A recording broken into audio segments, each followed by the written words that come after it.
असं गमती जमतीमध्ये एका मुलाने तर काय केलं, म्यानासहितच तलवार स्टेजवर ठेवली आणि ज्यावेळेला असा केला ती तलवारचं म्यान ओढून गेलं वरती आणि जाऊन जजेसच्या डोक्यावर पडलं.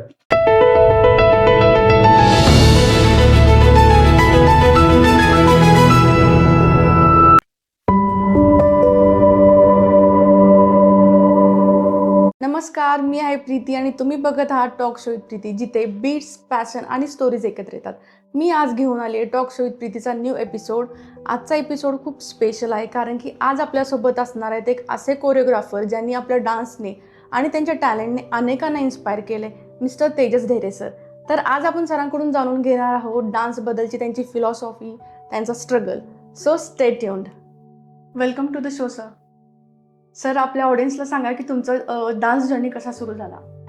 डान्स जर्नी सुरू झाला म्हणजे कसं आहे, असं जर्नी वगैरे काय म्हणता येणार नाही, पण बालपणापासूनच ती आवड होतीच. म्हणजे कुठेही म्युझिक वाजलं तरी डान्स हा ऑटोमॅटिकली व्हायचा. एक बॉर्न आर्टिस्ट म्हणतो ना, गॉड गिफ्ट, तसं असल्यासारखं आहे. अच्छा. मग तिथून ती जर्नी सुरू झाली. मग एकानंतर एक डान्सेस सगळे सुरू होत गेले. त्यानंतर मग डान्स शिकायला गेलो एका ठिकाणी. त्यानंतर at the age of 15 I started choreography.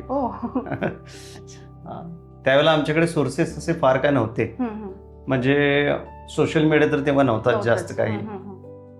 आणि ऑडिओ कॅसेट असायची आमच्या वेळेला, ते टेप रेकॉर्डर मध्ये घालायची, प्ले करायचं, ती रील अडकायची, मग ती काढून आम्ही पुन्हा फिरवायचो. असा तो काळ होता आमचा. खूप स्ट्रगल होतं त्यावेळेला. डान्स करायचा, डान्स शिकायचा म्हणजे खूप स्ट्रगल होतं. पहिल्यांदा ज्यावेळी स्टेज परफॉर्मन्स दिला त्यावेळी काय फील झालं तुम्हाला? एक तर त्यावेळेला फारसे स्टेज मिळायचे नाही. अच्छा. क्वचितच. आणि ज्या वेळेला आम्हाला स्टेज मिळायचं तर समजा एखादं कॉम्पिटिशन आहे, परफॉर्म करायला मिळणार आहे असं आम्हाला माहीत पडलं तर आम्ही त्याच्यासाठी इतकी मेहनत करणार, इतकी प्रॅक्टिस करणार. आणि स्टेजवरती ज्या वेळेला आम्ही जात होतो त्यावेळेला टोटल ब्लँक, म्हणजे ऑडियन्स पूर्ण ब्लॅकआउट दिसायचे आम्हाला, काही दिसायचं नाही. आणि फोकस असायचा फक्त परफॉर्मन्स भारी कसा होईल याच्यावरच. भीती वाटायची सुरुवातीला, नंतर ती आपोआपच निघून गेली. तुमच्या लाईफ मधला टर्निंग पॉईंट कोणता सर? माझ्या लाईफमधला सगळ्यात मोठा टर्निंग पॉईंट म्हणजे ज्या वेळेला आम्ही फोक डान्समध्ये कॉलेजतर्फे युथ फेस्टिवलमध्ये नॅशनल लेवलला आम्ही गेलो. आणि नॅशनल लेवलला आम्ही विन झालो फोक डान्समध्ये. तो माझ्यासाठी खूप महत्त्वाचा टर्निंग पॉईंट होता. तुमचा सगळ्यात आवडता डान्स फॉर्म कोणता आहे? तुम्ही कोणकोणते डान्स फॉर्म शिकला आहात? माझा सगळ्यात आवडता डान्स फॉर्म बॉलिवूड.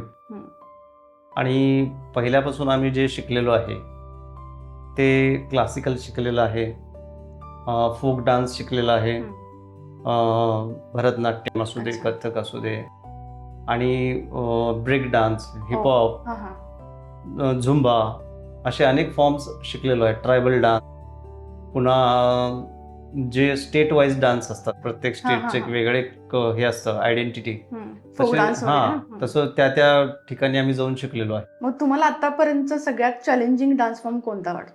क्लासिकल.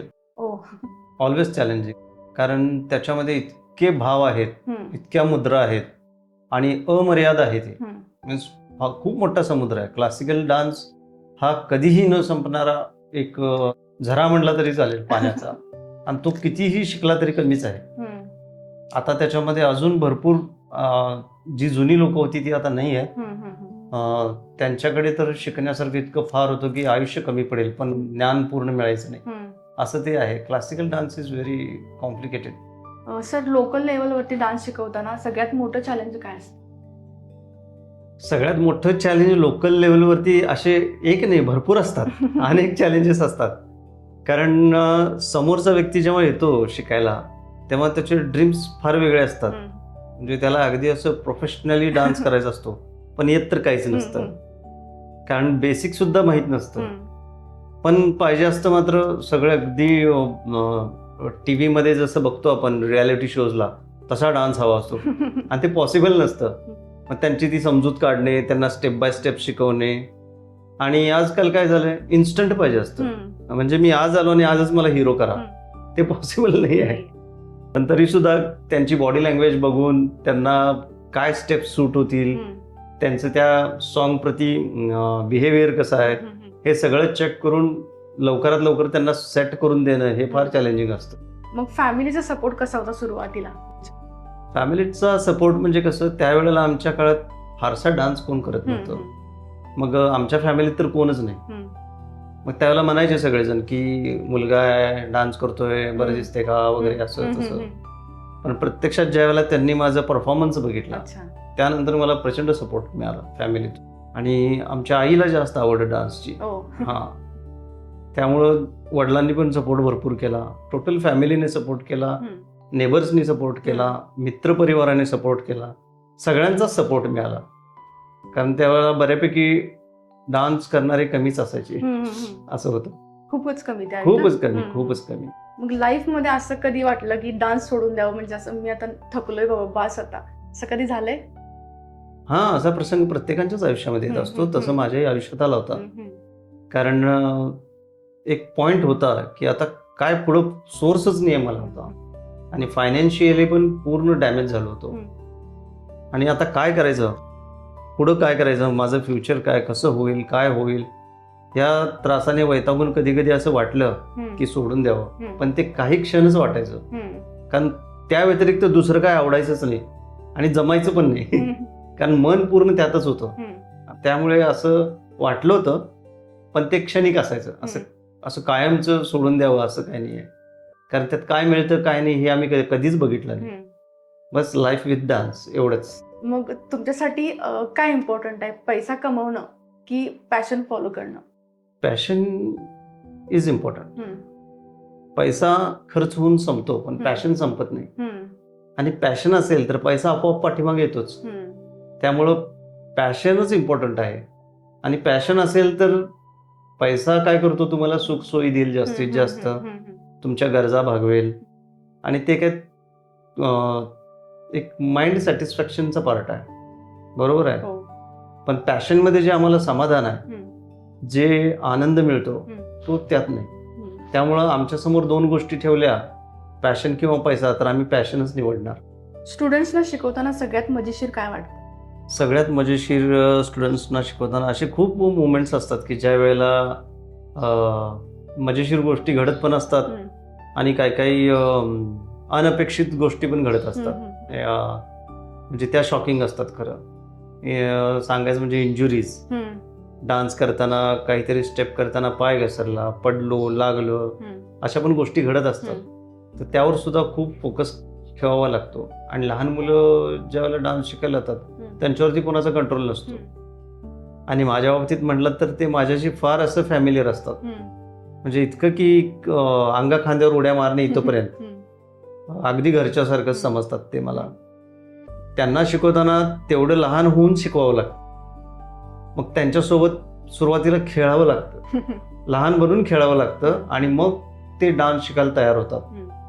नाहीतर रडायला सुरू करतात.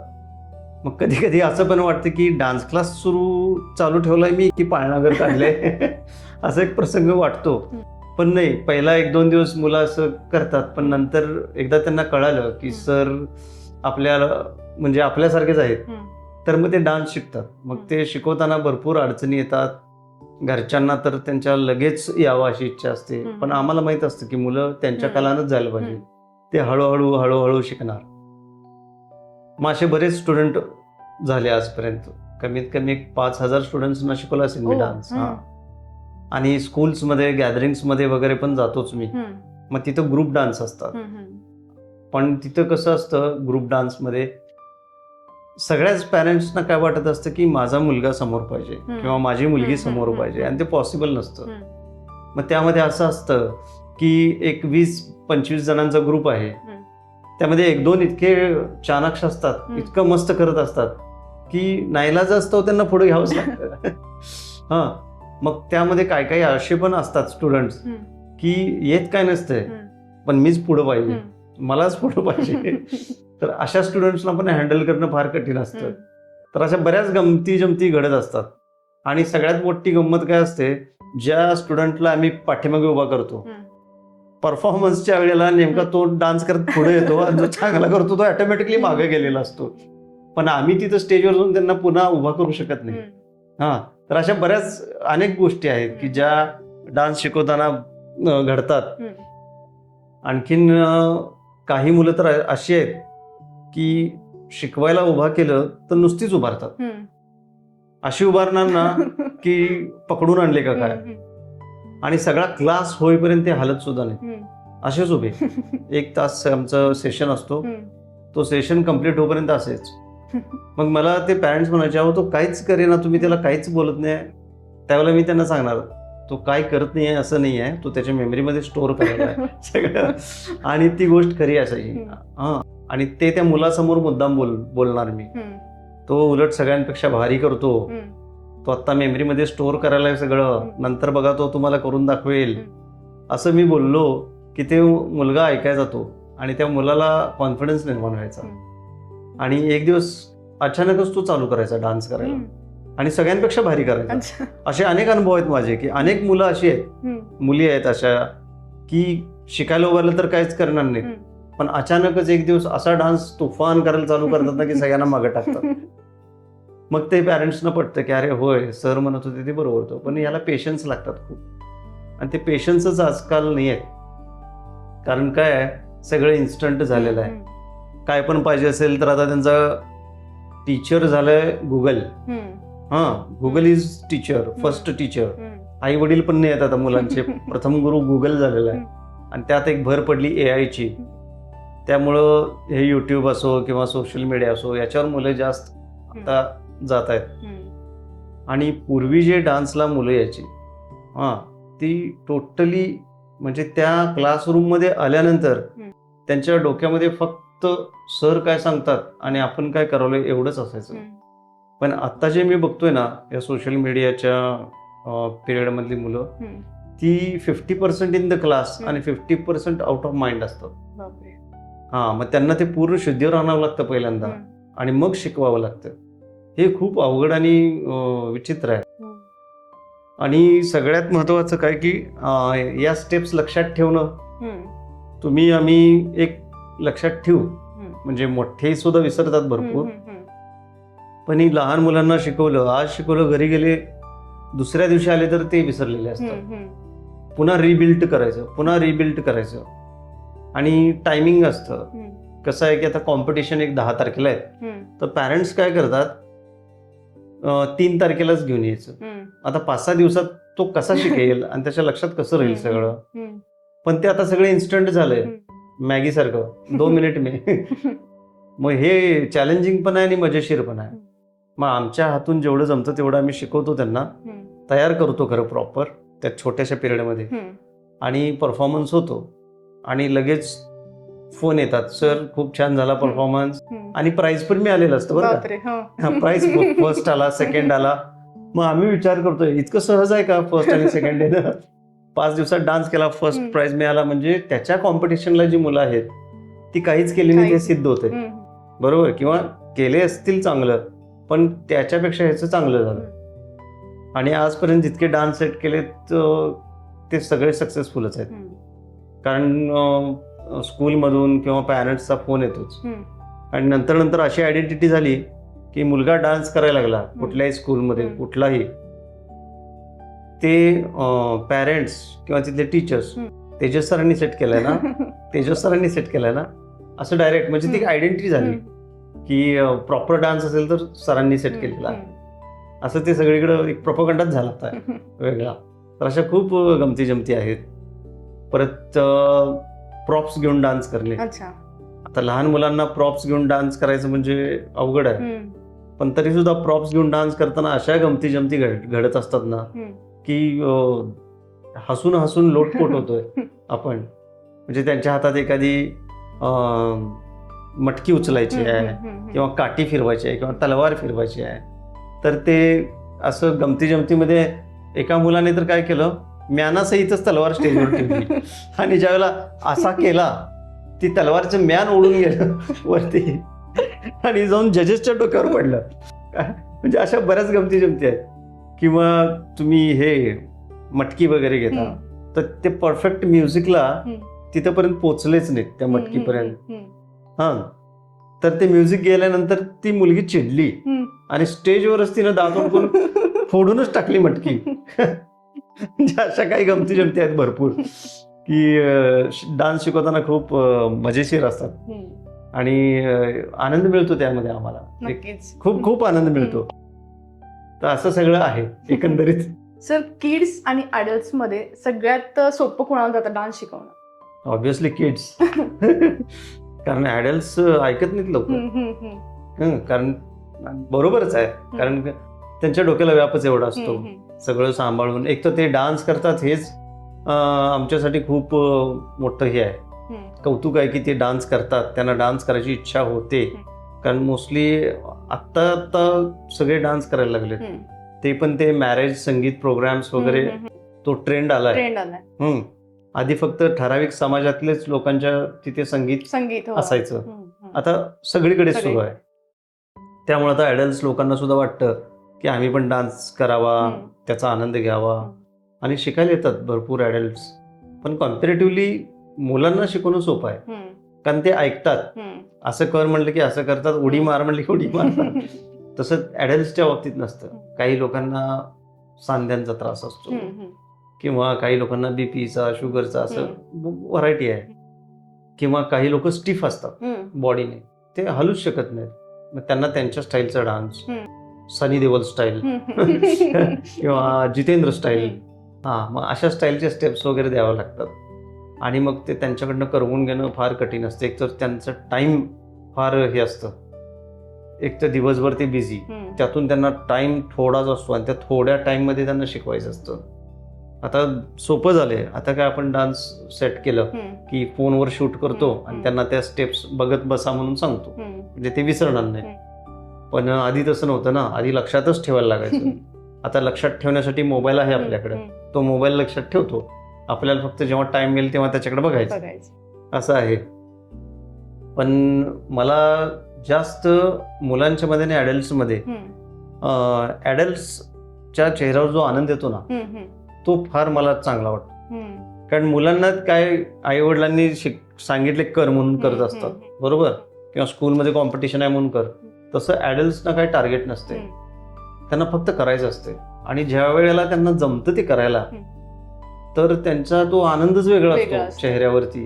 त्यांना असं पुन्हा नवजीवन मिळाल्यासारखं वाटत असतं. तो मला सॅटिस्फाय करतो खूप जास्त. आता माझ्याकडं शिकायला बरेच ॲडल्ट्स आहेत, काही ॲडव्होकेट्स आहेत, डॉक्टर्स आहेत, म्हणजे वेगवेगळ्या फील्डमधले, टीचर्स आहेत, असे वेगवेगळ्या फील्डमधले आहेत की जे कधीच आयुष्यात डान्स केलेले नाहीत आणि एखादं काहीतरी फंक्शन आहे म्हणून माझ्याकडे आलेले आहेत आणि त्यानंतर रेग्युलरच झालेले आहेत. त्यांना ते आल्यानंतर इतका आनंद झाला की ते म्हटले आम्हाला वाटलं नव्हतं, आम्हाला असं वाटत होतं की आम्ही जोकर सारखं दिसेल नाचताना किंवा काय, पण तुम्ही जे शिकवलंय, तुम्ही ज्या पद्धतीने शिकवलंय आणि आम्ही जे आता परफॉर्म केलोय, आम्हाला एक वेगळा आनंद मिळालेला आहे आणि आता आम्ही रेग्युलर करणार आहे. किमान आठवड्यातून आम्ही तुमच्याकडे 2-3 वेळा तर येणारच. अशा फ्लो मधून आलेले भरपूर स्टुडंट्स आहेत माझ्याकडे. बघा, एक 67 एजची एक आजी यायची शिकायला. हो, म्हणजे किती आवड असते बघा. ते सुप्त इच्छा आत लपलेली असते, कारण डान्स हा सगळ्यांनाच आवडत असतो मुळात. काही जणांना येत नसतो पण ते मनात नाचत असतात, किंवा काही जण डीजे समोर गर्दीमध्ये नाचतात, पण ती भडास बाहेर काढतात सगळी. तर तो आवडीचा विषय आहे. तर मी एका आजी आजोबांचा डान्स सेट केला होता मॅरेज फंक्शन साठी, आणि सगळ्यात भारी त्यांनीच परफॉर्म केला. सगळ्यात भारी, म्हणजे की हॅट्स ऑफ म्हणतो ना आपण, तसा परफॉर्मन्स त्यांनी दिला होता.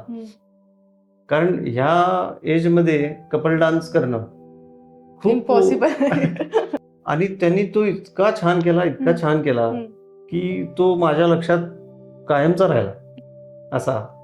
आणि ती जुनी गाणी घेऊन सगळं, म्हणजे आपण ती ये राते ये मौसम नदी का किनारा, मग त्यांना असं प्रॉप्स दिले होते आम्ही, असं काहीतरी छत्र्या वगैरे किंवा काहीतरी दुपट्टा वगैरे, आणि ती दोघं इतकं छान एकमेकांमध्ये मिक्स होऊन डान्स करायचे ना की रिअलच वाटायचं ते. तर असं सगळं गमती जमती भरपूरच आहे, भरपूर सांगायला गेलं तर काय कमी पडायचं सगळं टाइम आपला. पण लहान मुलांना शिकवणं तसं सोपं आहे मोठ्यांच्या कम्पॅरेटिव्ह केलं तर. कारण लहान मुलं पटकन ऐकतात आणि नाही जमलं तर रडतात आणि कॅन्सल करतात. पण त्यांच्यामध्ये सुद्धा अशा बऱ्याच गोष्टी आहेत आता त्यांच्यामध्ये सुद्धा काही स्टुडंट असे असतात ना की त्यांना सगळ्यांच्या पेक्षा भारी परफॉर्मन्स पाहिजे असतो. आता त्यांना पण चॉईस निर्माण झाल्या, लहान मुलांना सुद्धा. मला हे नको, मला ते नको, हे गाणं नको, ते गाणं नको, मला असंच हवं तसंच हवं. कारण काय झालं, प्रत्येकाच्या हातामध्ये फोन आहेत आणि ती मुलं फोनवरती बघतात आणि ते फोनवर आणि एखादं सॉन्ग व्हायरल झालं की त्यांना तेच तेच पाहिजे. पण ते व्हायरल सॉन्ग किती दिवस टिकतं आम्हाला माहित असतं, त्याची लाईफ कमी असते खूप. हां, पण जे प्रॉपर सॉंग्स आहेत ते प्रॉपर सॉंग शिकले तर तुम्ही कधीही करू शकता ना. मग आम्ही सिलेक्ट करताना काय करतो की एव्हरग्रीन सॉंग्स जे असतात की कधीही केले तरी ते चांगलेच वाटतील किंवा नवीनच वाटतात, असे आम्ही काही सॉंग सिलेक्ट केलेले असतात आणि ते सॉन्ग त्यांना आम्ही शिकवतो. पण त्यांना कसं असतं की नको, ते रील्समध्ये बघतो तसेच पाहिजेत, असेच पाहिजेत, तसेच पाहिजेत. म्हणजे अक्षरशः फर्स्ट स्टँडर्डच्या मुलाला सुद्धा चॉईस आहेत, मला हेच पाहिजे, मला तेच पाहिजे. कारण ते बघतात फोनवरती आणि तसंच पाहिजे, असंच पाहिजे आणि कॉस्ट्युम असाच पाहिजे, तसाच पाहिजे. मग पॅरेंट्सना तर डोकेदुखी आहे पूर्ण की एवढ्या एवढ्या आणि याच्या चॉईसेस बघा कसे आहेत. मला गॉगलच पाहिजे, मला हॅटच पाहिजे, हे असं सगळं आहे. आणि ती शिकतात डान्स, पण कंटिन्यू जी आहेत ती खूप चांगलं शिकतात. आणि एक ठराविक एज, UKG पासून LKG पासून जर मुलं डान्स शिकत असतील तर सेकंड आणि थर्ड स्टँडर्डला जाईपर्यंत ते पूर्ण तरबेज होतात. नंतर ते आम्हाला शिकवतात. आताची जनरेशन आहे तशी. आता बरेच एक स्टुडंट आहे माझा, तो अगदी लहानपणापासून यायचा, म्हणजे ज्युनियर KG म्हणतो ना आपण, 3 वर्षाचा असल्यापासून यायचा. सुरुवातीला ज्यावेळेला ऍडमिशन घ्यायला आला तेव्हा पॅरेंट्सनी म्हणले त्याचं वय 3 आहे, तुम्ही घेता का एवढ्या लहान मुलांना? मी म्हणलं आवड असेल तर घेणार, थांबत असेल तर घेणार, रडत असेल तर मी काही घेणार नाही. मग त्यांनी घेऊन आले आणि तो मुलगा थांबला आणि सांगेल तसं करायला लागला आणि तो तेव्हापासून कंटिन्यू माझ्याकडे आहे. आता तो सेकंड स्टँडर्डला आहे. पण एक सॉन्ग सेट करायचं होतं आणि मी थोडंसं बाहेर फोनवर बोलत होतो, तर त्यानं 3-4 स्टेप सेट करून टाकले होते ऑलरेडी. आणि तो मला म्हणाला येऊन की सर ये अच्छा है क्या? म्हटलं अरे बहुत बढ़िया है. ऐसा कर कल से तू ही क्लास ले ले. म्हणजे असे पण आहेत की आहे जनरेशन आता तशी आहे आपली, फास्ट आहे, एकदम फास्ट आहे. कारण त्यांच्याकडे सोर्सेस आहेत जे आपल्याकडे नव्हते. पण आता त्यांच्याकडे जे सोर्सेस आहेत ना की ते सुसाट सुटतात, ते अडकत नाहीत कुठं. आणि अडकलं तर त्यांच्याकडे गुगल बाबा आहेत, बरोबर, YouTube आहे, बऱ्याच गोष्टी आहेत, त्यातनं ते शिकून घेतात लगेच किंवा बघून फॉलो करतात, असं आहे. आणि बरेच असे पण आहेत की आपण YouTubeवर बघून शिकूया, सरांना कशाला, क्लासला कशाला जायचं, कशाला फीस खर्च करायची. पण ते करतात करतात शेवटी हात बोलवतात आणि पुन्हा आमच्याकडेच येतात. आणि सांगताना कसं सांगत असतात, येतो डान्स, शिकलाय, पण जरा तुम्ही फिनिशिंग करा. पण ते जरा फिनिशिंग नसतं, ते अखंडच फिनिशिंग असतं. पुन्हा पहिल्यापासून सेट करावं लागतं. कारण टोटल नॉलेज कोणालाच नसतं. त्यांचा गैरसमज असतो की मोबाईलमध्ये बघून आम्ही करू, मोबाईलमध्ये बघून आम्ही शिकू. तसं असतं तर कोणीही शिकलं असतं. हां, शिकू शकतात, ज्यांच्याकडे ते पॅशन आहे ते शिकू शकतात. हां, पण त्यामध्ये दिवस रात्र डोकं घालावं लागतं, असं आहे. आणि ह्या फॉर्ममध्ये कसं आहे, डान्स फॉर्म जो आहे त्याला पूर्ण तुम्हाला हेच द्यावं लागतं, वेळच द्यावा लागतो आणि तुमच्यात ते पॅशनच असावं लागतं. आणि ते सगळं गॉड गिफ्टेड असते, असं काय आपण म्हणू शकत नाही. कारण सगळंच पणाला लावावं लागतं, असं आहे. कारण दुसरं काही डोक्यात घेऊन पण चालत नाही. कारण यालाच वेळ नाही पुरत, त्याला कुठून पुरणार. आणि ते प्रॅक्टिससाठी जागा, ते म्युझिक, मग आपल्या आजूबाजूला पण लोक असतात, फॅमिलीतली म्हणा, बाहेरचे म्हणा, त्यांना ती किटकिट वाटत असते, काय सारखं धाड धाड धाड म्युझिक, आवाज, हे ते, बरोबर आहे की नाही. मग त्यासाठी आपल्याला स्वतंत्र जागा शोधावी लागते, आपल्यासारखीच मंडळी शोधावी लागतात. आणि असा एक ग्रुप तयार करून, माझा ग्रुप होता जवळपास 50 पोरांचा ग्रुप. बापरे. असं कॉम्पिटिशनला चाललो की आम्ही त्यावेळेला 3-3, 4-4 ऑटो रिक्षा घेऊन जाणार. हा, आणि बाईकवर वेगळी, असं असणार. एका वेळेला स्टेजवर आम्ही 20-20 जण असणार. म्हणजे स्टेज हलायचं असं दोन्ही बाजूनी पकडायचे ते ऑर्गनायझर्स, इतकं हलायचं ते स्टेज डान्स करताना. म्हणजे असा मोठा ग्रुप होता आणि सगळेजण टोटली तो काळच तसा होता. त्यावेळेला स्वस्त पण होतं सगळं आणि वेळ पण होता. आता तो वेळ कुठं गायब झाला हे माहित नाही. त्यामुळे डान्स करणारे पण बऱ्यापैकी थोडे गायब झालेले. आमच्याकडे रेग्युलर येणारे जे स्टुडंट असतात ते सुद्धा काही 2 महिने झाले की बंद करतात, काही पूर्ण येतात, काही मधूनच बंद करतात, फक्त कॉम्पिटिशनच्या वेळेला तेवढंच येतात. तर असे सगळे कॅटेगरीज असतात. त्यामध्ये लहान मुलांना शिकवताना एक वेगळा अनुभव आहे आणि ॲडल्ट लोकांना शिकवताना वेगळा अनुभव आहे. पण ॲडल्ट जे आहेत ते खूप मनापासून शिकतात आणि त्यांची शिकण्याची पद्धत पण वेगळी असते. समाधानानं शिकतात. फार म्हणजे असं डोक्याला त्रास नसतो, काय नसतो, आनंदानं शिकतात आणि परफेक्ट तेच करतात. ज्यासाठी आलोय ना, शिकायचं आहे ना तेवढंच, आणि मन देऊन करतात ते. त्यामुळं मुलांना शिकवणं सोपं आहे, पण ॲडल्ट लोकांना शिकवताना ह्या अशा अनुभव आहेत. त्यामुळे त्यांना पण शिकवताना सोपंच म्हणायला पाहिजे आता आपल्याला एवढं सगळं सांगितल्यानंतर. दोन्ही पण सेम, एवढा असा फारसा फरक नाही. फक्त मुलांना रागवू शकतो, त्यांना रागवू शकत नाही. असं आहे. सर, बिगिनर्ससाठी तुमचं बेस्ट टिप काय आहे? बिगिनर्सनी सगळ्यात पहिला, आजकालचं कसं आहे, आपल्याला डान्स शिकायचा आहे असं ज्यावेळेला मनात विचार होतो त्यावेळेला सगळ्यात पहिल्यांदा काय की त्याचं बेस जाणून घेतला पाहिजे. त्याचा बेसच जर माहीत नसेल तर तुम्ही पुढे जाणार कसं? मी मोबाईल बघितला, टी व्ही बघितला, ऋतिक रोशन डान्स करतोय टी व्हीवरती, गोविंदा प्रभुदेवा सगळे डान्स करायला लागलेत, तसं तुम्हाला लगेच जमणार आहे का? बरं, बाकीचे जे डान्स करायला लागलेत ते काय अशा आपोआपच तयार झालेत का? त्यांनी काय ते तपश्चर्या केली असेल ना. कुठलीही गोष्ट अशी सहज प्राप्त होऊ शकत नाही, बरोबर? त्यासाठी खूप खूप कष्ट घेतलेले असतात अगोदर त्यांनी. त्यावेळेला तो त्यांचा डान्स तसा दिसत असतो. आणि बिगिनर्सचं कसं आहे, थोडंसं जरी आलं तरी मला खूप काही आलं, असं एक आविर्भाव आणि एक इगो लेवल म्हणतो ना, तो आजकाल फार आहे. नम्रता म्हणतो आपण, ती फार कमी आहे आजकाल. नवीन मुलांच्या मध्ये या, थोडंसं आलं तर मी हिरोच झालो, थोडंसं आलं तर मी असंच. तर त्या आविर्भावात कुठेही जाऊ नये. प्रॉपर शिकावं. शिकायचंच असेल तर प्रॉपर शिकावं आणि शिकताना सुद्धा एक नम्रता पाहिजे. आणि का शिकतोय हे महत्वाचं आहे. कशासाठी शिकायचं आहे आपल्याला? माझ्याकडे तर असे एक्सपिरियन्स आहेत, मला अनुभव आहेत, फक्त कोणाला तरी इम्प्रेस करायचा हा त्यांचा उद्देश डान्स शिकण्यामागचा. का तर ह्या प्रोग्राम मध्ये मी करणार आहे आणि उसको इम्प्रेस करने का उसको इम्प्रेस करने के लिए डान्स करना है. तुला करायचं नाही आहे, तुला कोणाला तरी इम्प्रेस करायचं आहे, त्यासाठी डान्स करायचा आहे. अच्छा, म्हणजे उद्देश असे आहेत. तर बिगिनर्सना आपण बिगिनर्स हा शब्द का वापरतो की जस्ट सुरुवात करणार आहे डान्सची. म्हणजे तो पुढे पण करत राहणार आहे. आणि एक क्षणिक डान्स करणारे वेगळे, त्यांना पण बिगिनर्स म्हणू शकत नाही. जे कायमस्वरूपी डान्स करणार आहेत, ज्यांना ती आवड आहे, त्यांना आपण बिगिनर्स हा शब्द वापरू शकतो.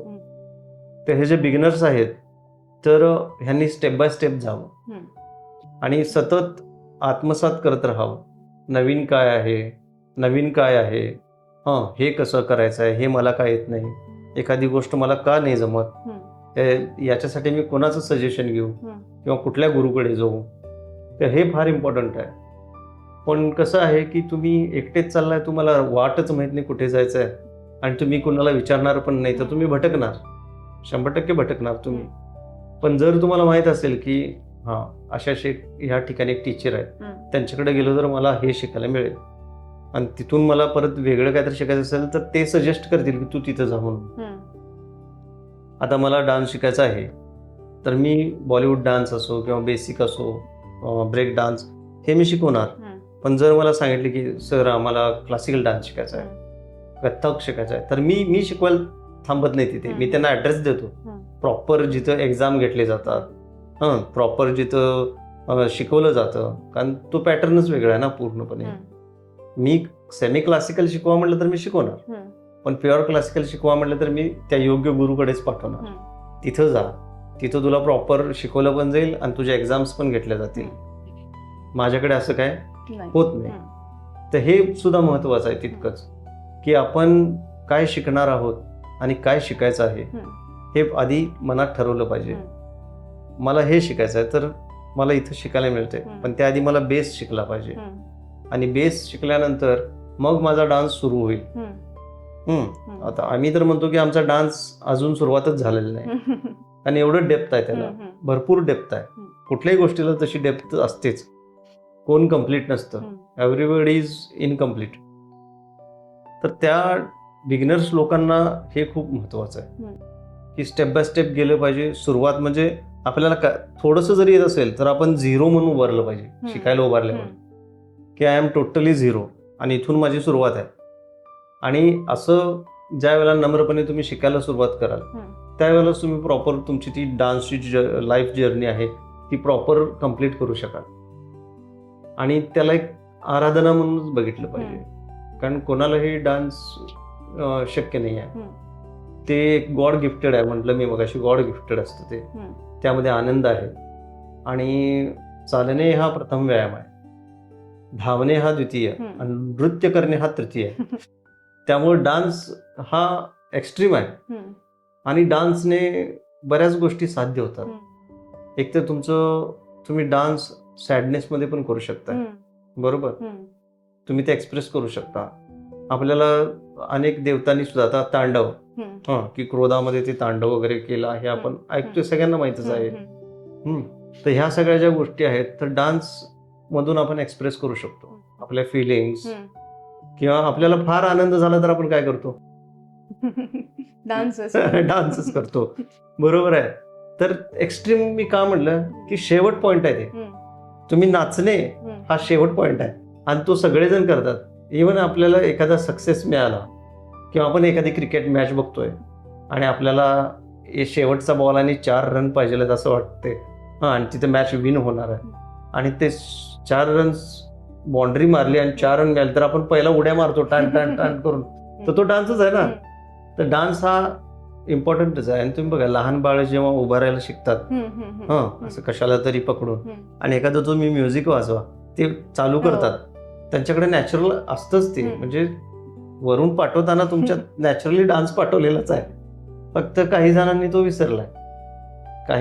विसरलाय आणि काही जणांनी तिकडे लक्षच दिलं नाही. आणि जे काही करतात ते थोडं बहुत करतात. आणि डान्समुळे तुमची फिजिक्स पण चांगली राहते, तुमची हेल्थ एक नंबर राहते डान्समुळे. इतर एक्सरसाइजेस करण्याची आवश्यकता पण भासणार नाही तुम्ही डान्स करत असाल तर.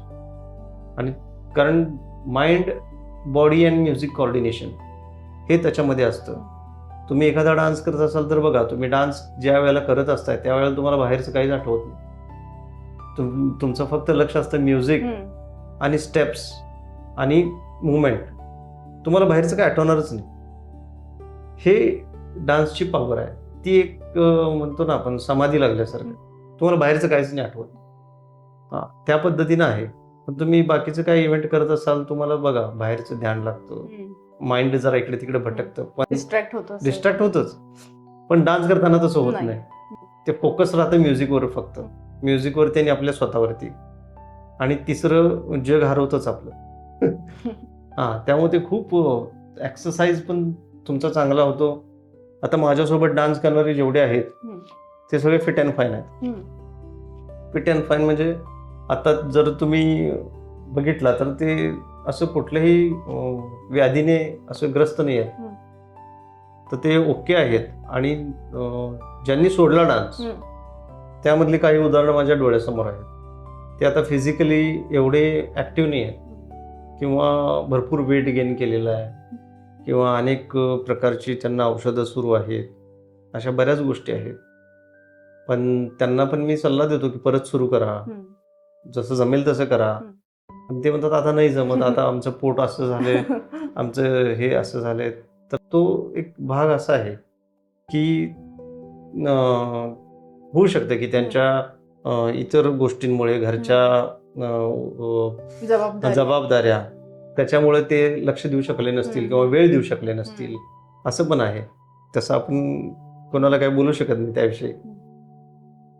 पण डान्स हा केलाच पाहिजे. जर सगळंच साध्य होत असेल त्या एका तासाने तर काय हरकत आहे ना करायला. तर हे सगळं पॉसिबल होतं ते फक्त डान्समुळे. इंस्टाग्राम रील्समुळे डान्सर्सना फायदा झाले की नुकसान? नुकसान कसं झालंय तर ते एक भूलभुलई आहे. रील्स बनवणे, त्याच्या पाठीमागे उद्देश काय असतो? मला किती लाईक्स आले, मला किती कमेंट्स आले, व्ह्यूज किती मला व्ह्यूज किती मिळाले, बरोबर. तर ह्या भूलभुलयामध्ये ते अडकतात. आणि त्याच्यामध्ये नुकसान काय होतं की ते त्या नादात लागतात ना की मला व्ह्यूज कसे येतील, मला जास्त लाईक्स कसे मिळतील, मला जास्त कमेंट्स कसे मिळतील, आणि त्यासाठी ते वाटेल ते करायला लागले जातात. वाटेल ते म्हणजे आता अजून हा एक्स्ट्रीम पॉइंट कुठेपर्यंत जाणार आहे मला माहित नाही, पण आता तो प्रवास सुरू झालेला आहे त्यांचा. तर फायदा असा झालाय काही जणांना त्याचा की ते व्हायरल झाले, चांगले व्हायरल झाले. त्यांना व्हायरल झाल्यामुळे त्यांना स्टुडंट्स मिळाले भरपूर, त्यांचं फ्युचर चांगलं चालू झालं, क्लासेस सुरू झाले त्यांचे, किंवा ग्रुप तयार झाला, चांगले कॉन्ट्रॅक्ट्स यायला लागले डान्सचे. तर हे फायदा झाला. पण तोटा पण झालेला आहे, तोटा जास्त झालाय. कारण रील्स पुरताच डान्स करणे आणि रील्स पुरताच स्वतःला बनवणे हे सीमित झालं ना. अमर्याद जे हवं होतं ती मर्यादा राहिलीच नाही, मर्यादित झाले ते. म्हणजे रील पुरतेच आम्ही असं उरलं ना त्याचा अर्थ. पण ते करताना सुद्धा उद्देश तोच आहे की मला लाईक्स पाहिजेत, मला व्ह्यूज पाहिजेत, आणि त्यासाठी मी हे करणार ते करणार. पण ते एखादा कंटेंट क्रिएट करण्यासाठी तेवढा खर्च पण आहे की नाही. तो कॉस्ट्युम आणला पाहिजे, तो खर्च केला पाहिजे, त्या पद्धतीचं स्टुडिओ बॅकग्राऊंड सगळं हवं, आणि मग तुम्ही ते व्हायरल होणार. मग तेवढ्या पुरतच तुम्ही तो सगळा खर्च करणार, हे करणार, आणि त्यासाठी तुम्ही ते मॅनेज कसं करणार, बरोबर. आणि बरीच मुलं अशी आहेत ना की ज्यांचा सोर्स ऑफ इन्कम काय नाही आहे, पण तरी सुद्धा ते ह्या रील्सच्या नादामध्ये अजून भटकत आहेत. वेगवेगळ्या ठिकाणी जायचं, रील्स बनवायचं, अमुक करायचं, टाकायचं, मग ते व्हायरल का होत नाही म्हणून डोक्याला हात लावून बसायचं, शेवटी निराश व्हायचं, हताश व्हायचं. हे नुकसान त्याच्यामध्ये आहे. तरी पण सोडणार नाहीत. ऍडिक्ट झालेले असतात की बाबा आता मी एवढं सगळं केलंय आणि आता मी बंद केलो तर मला सगळेजण म्हणतील संपला की काय, बरोबर. आणि ती एक स्वतःला रिप्रेझेंट करण्याची जी एक भूक असते ना ती संपत नाही कधी. आणि त्याला ते हवंच असतं. काय नाही झालं तर फोटोग्राफ्स तरी टाकणार, काय नाही झालं तर कुठला तर जोक तर सांगणार. म्हणजे असे बरेच नमुने असतात की जे त्यांना सादर करावे लागतात. काहीच नाही झालं तर मग फूड ब्लॉग्स करतील, काहीच नाही झालं तर भटकंती दाखवतील कुठंतरी काहीतरी. तर असं फक्त त्यांना ताजं राहायचं असतं. आता आम्ही जे ह्याचा यूज करतो तो कसा करतो की फक्त लक्षात ठेवावं लोकांनी की आम्ही अजून डान्स शिकवतोय. आम्ही आमच्या कामासाठीच यूज करतोय त्याचं. आम्हाला व्हायरल व्हायचं नाही आहे किंवा काय त्याची आवश्यकता नाही आहे. आमच्या काळात जेवढं व्हायरल व्हायचं होतं तेवढं आम्ही झालेलं, आणि विदाऊट सोशल मीडिया व्हायरल होतो आम्ही. म्हणजे कुठेही गेलो तर आम्हाला असं सेलिब्रिटी सारखंच ओळखायचे लोक, आणि तो मान सन्मान असायचा. आणि सोबत तशी गँग पण असायची मोठी. म्हणजे त्यावेळच्या गमती जमती भरपूर आहेत. तेव्हा कसं एखादी गोष्ट आम्हाला पाहायची असेल तेव्हा VCR होता. VCR तुम्ही बघितला की नाही मला माहित नाही. VCR म्हणून असा मोठा प्लेअर असायचा. CD प्लेअर कसा होता ना तसा VCR असायचा, आणि त्याला एवढी मोठी कॅसेट असायची ती त्याच्यात घालायची, आणि ते भाड्याने मिळायचा VCR. काहीतरी त्यावेळेला 50 का 60 रुपये भाडं असायचं त्याचं. आणि ते ज्याचं आहे तो दुकानदार येऊन घरामध्ये ते लावून देणार, आणि त्याचं टायमिंग असणार आज 12 ते उद्या 12 तेवढं टायमिंग असणार. आणि ती कॅसेटचं भाडं वेगळं. असं करून एक 100-150 रुपये लागायचे. आणि आम्हाला त्यावेळेला मायकेल जॅक्सनचे व्हिडिओ बघायचे हौस होती. मग आमच्याकडे आम्ही ते पैसे साठवणार, तेवढे डान्स करून करून साठवणार, आणि ते पैसे साठवून आम्ही तो VCR घेणार भाड्याने. आणि मग तो दुकानदार येऊन आमच्या टीव्हीला VCR जॉईंट करणार, प्ले करून दाखवणार आणि जाणार. आणि मग ते आम्ही दुसऱ्या दिवशीपर्यंत बघायचं. त्याचं भाडं इतकं दिलेलं आहे तर ते पूर्ण आनंद घेतला पाहिजे की, म्हणून आम्ही काय करणार, रिपीटेड बघणार म्हणजे झोपणारच नाही अजिबात. कमीत कमी ती दुसऱ्या दिवशीचे 12 वाजेपर्यंत जितकं बघता येईल तितकं आम्ही ते बघणार. आणि मग त्यातून आम्ही काही स्टेप्स वगैरे शिकणार, असं सगळं होतं. तर हे कसं आहे, आता रील्सच्या माध्यमातून एखादं गाणं हिट वाटलं म्हणजे एखाद्या गाण्याला लाईक्स जास्त आहेत किंवा कमेंट्स जास्त आहेत, आपण पण त्यावरच रील करायची, असं ते करत जातात. मग सगळ्यात पहिला कोण ती रील टाकलेला आहे त्याला व्ह्यूज जास्त गेलेले असतात. मग दुसरा नुसता कॉपी कॅट असतोय. आणि बरेच रील्स तुम्ही बघता अशा आहे की सेम स्टेप्स आहेत आणि ते कॉपी आहेत, त्यातून शिकायला काय मिळत नाही, ते कॉपीच करत बसायचं, असं आहे. आता तुम्ही एखादं नवीन गाणं आलंय, आता मध्ये ते हे गाणं हिट झालं होतं आपलं गुलाबी साडी वगैरे, सगळे तेच. नंतर ते इतकं सॅच्युरेशन झालं की ते गाणं सुद्धा ऐकायला नको वाटायला लागलं. होतं ना असं, काही जरी ओपन केलं तर तेच, काही जरी ओपन केलं तरी तेच. मग तसे आताची सॉंग्स कसे थोडे दिवस येतात आणि गायब होतात, लगेच दुसरं. आता ते गेलं, आता ते लाल लाल बांगडी आलं. म्हणजे असं कंटिन्यू नवीन गाणी येत असतात.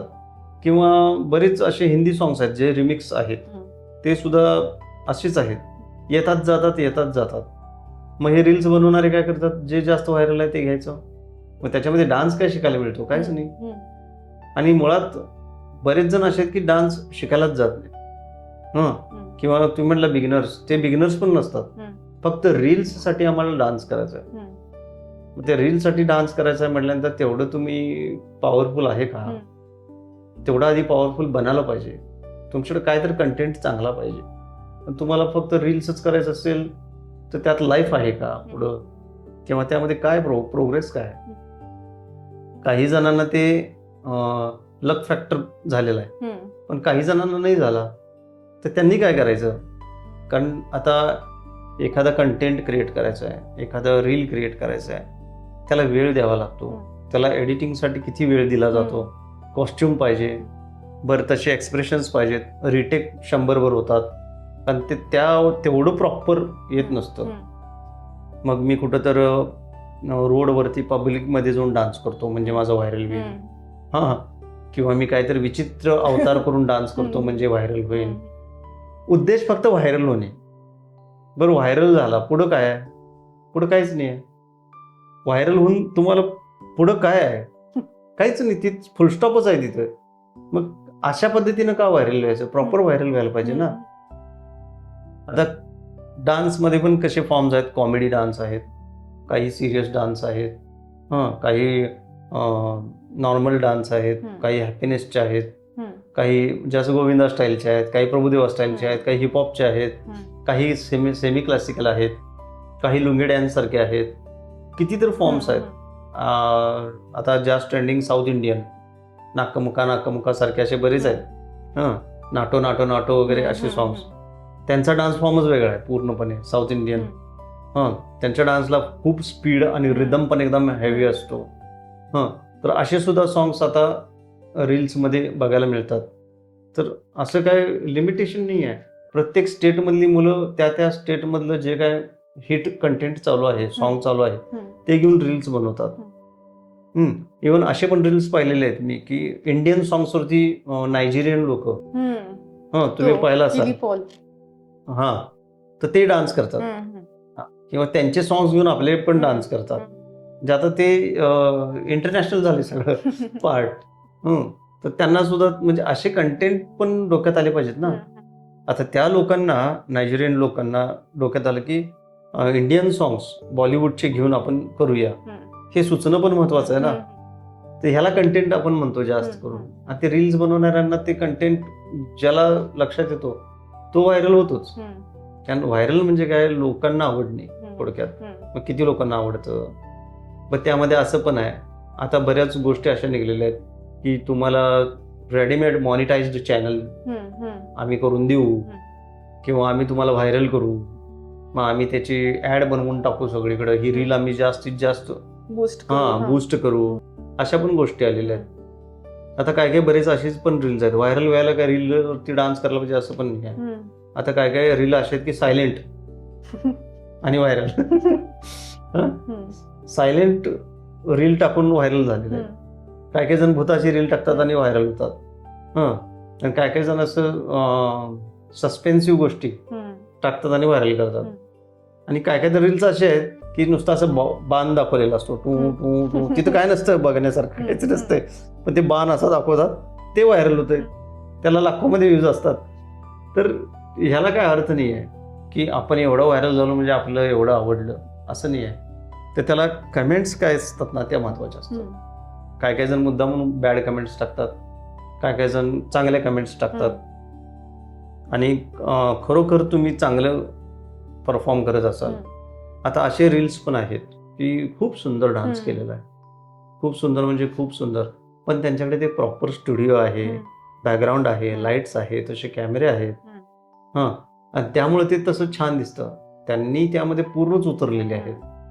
पण ते नॉर्मल मुलांना शक्य नाही ना तेवढं उतरणं, तेवढी कॅपॅसिटी नसते त्यांची. मग ते अर्धवट प्रवास करण्यापेक्षा तो प्रवास सुरू करण्याआधीच ठरवावं ना, की आपण हे करायचं आहे तर ह्याच्यामध्ये काय काय लागतंय, काय काय नाही, ह्याचा सगळा अभ्यास करूनच यात उतरावं. एका रील पुरता डान्स करून उपयोग आहे का? तसं डान्स शिकायला मिळणार आहे? नाही. मग दुसऱ्या रीलमध्ये काय करणार? तिसऱ्या रीलमध्ये काय करणार? बरं 2-3 रील्समध्येच तुझं बास होणार आहे का? नाही. तुला जर रील्सच करायचे असतील तर कंटिन्युअसली तुझ्याकडे 100 ते 150 तयार पाहिजे. तेवढा कंटेंट आहे का? तेवढं आपली कॅपॅसिटी आहे का? याचा विचार केला पाहिजे ना. आणि तेवढा समुद्र आपल्याकडे असेल तर मग आपण त्यात उतरायचं. पण रील्समधून डान्स शिकायला मिळत नाही. आणि शिकायला रील्स 1 मिनिटाची असते, एक पण नाही, 30 सेकंड. तर 30 सेकंडचाच डान्स शिकायचा आहे का आपल्याला? बाकीचं उरलेलं गाणं काय करायचं? हां, तर आता तो आहे ट्रेंड असा की फ्युजन करायचं गाण्यांचं, 2-3 गाण्यांचं एकत्रीकरण करून परफॉर्मन्स करायचं. पण तरी पण ते शिकावे लागणारच आहे ना. आणि तो एक प्लॅटफॉर्म सोपा झाला आहे आता. आमच्या त्या काळामध्ये आम्हाला आमचा डान्स दाखवायचा असेल तर स्टेजवरच परफॉर्म करायला लागायचा, लाईव्ह. आता तसं नाही, कधीही वेळ मिळाला तर कुठेही जाऊन व्हिडिओ काढला आणि टाकला, प्रेझेंटेशन झालं आपलं. हां, कोण नाही बघितलं तर निदान आपले नातेवाईकांनी आजूबाजूचे तर बघतात. हां, बास आहे आपल्याला तेवढं. असं आहे, तेवढ्यांच्यात जरी व्हायरल झालं तरी भरपूर आहे, असं आहे. पण ते काय कुणाला घेणं देणं नसतं त्या गोष्टीचं, ते बघतात आणि इग्नोर करतात, असं आहे. ते ज्या त्या प्रॉपर मार्केटमध्ये ते गेलं तरच ते व्हायरल होतं. आणि त्या क्वालिटीची जी पीपल्स आहेत, म्हणजे डान्सबद्दल ज्यांना फार आवड आहे तीच लोक बघणार. हां, तो क्रायटेरिया वेगळा आहे, तो वर्ग वेगळा आहे, तेच बघणार. आणि असा वर्ग मोठा आहे, बरोबर, त्यांना ते आवडलं तर व्हायरल होणार. पण त्यातनं शिकायला काय मिळणार? बरं, जरी व्हायरल झालं तर आपण काय करतो, एखादं खूप व्हायरल रील बघतो आणि त्यांच्या स्टेप्स कॉपी करून आहे तशा करायला बघतो. जे कुठं तर परफॉर्म करायचं असेल तर.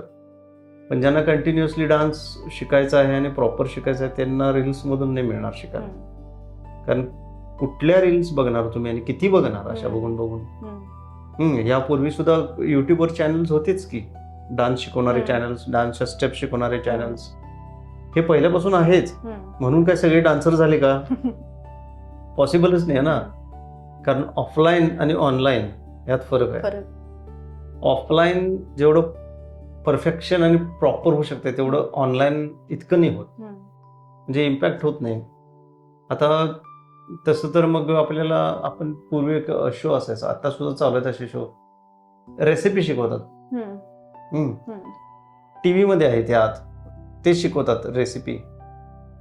आणि ते रेसिपी शिकवून झाल्यानंतर तेच खातात आणि वाव म्हणतात. आपल्याला ती चव लागते का? ती तिलाच माहित आता काय चव आली ते.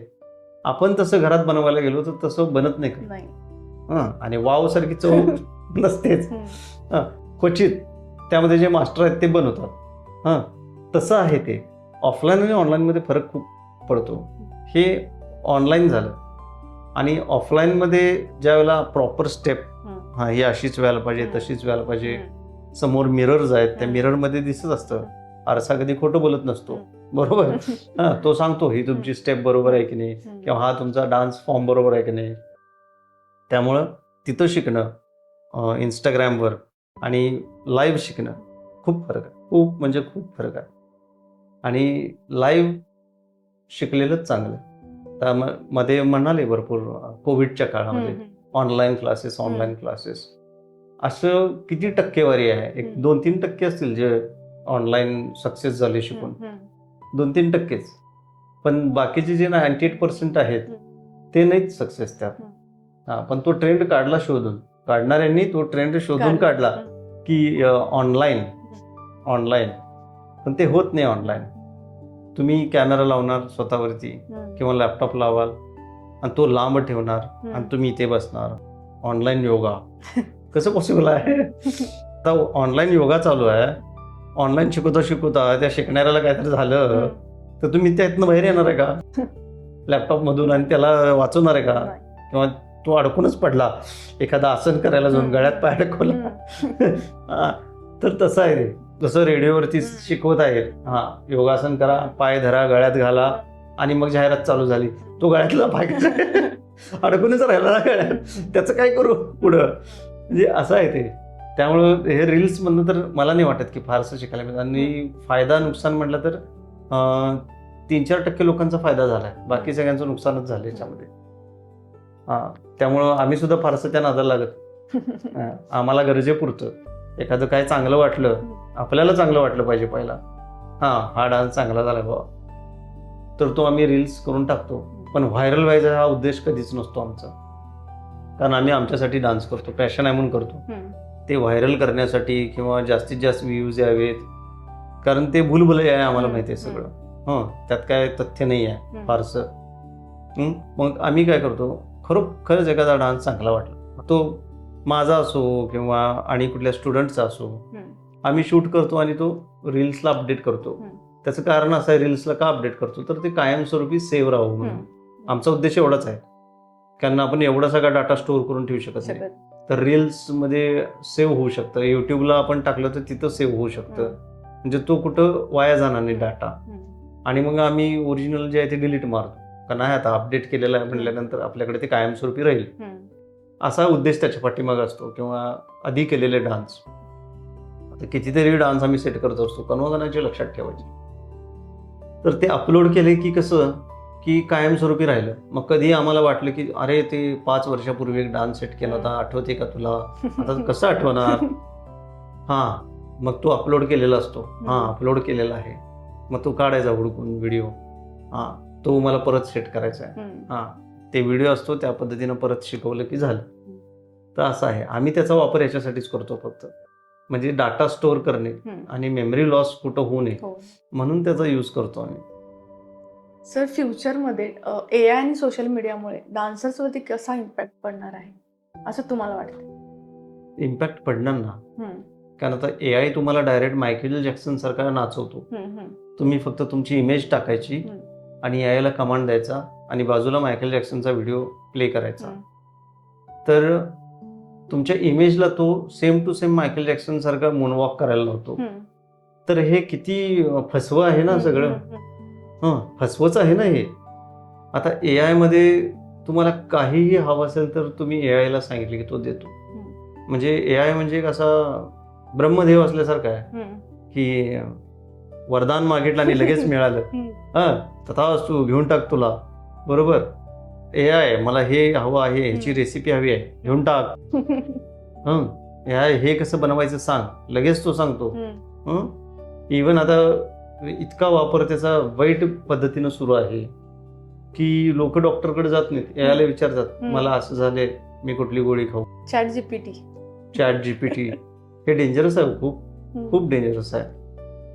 आणि ॲडव्हान्टेज घ्यायला गेलं तर चांगलं पण आहे, कारण सगळ्यांची मेमरी त्यात स्टोअर झालेली आहे. पण आपली मेमरी सुद्धा काही महत्वाची आहे की नाही, का सगळं त्याच्याच मेमरीत ठेवायचं आपण? आपलं डोकं कशाला दिलेलं आहे?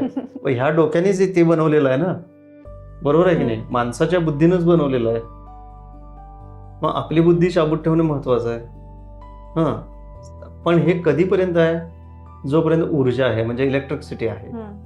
विदाउट इलेक्ट्रिसिटी तुमचे डिव्हाइस सगळे बंद पडल्यानंतर तुम्ही कुठनं आणणार तो AI? हाच वापरायला पाहिजे ना AI आपला, जो प्रॉपर ओरिजिनल आहे तो.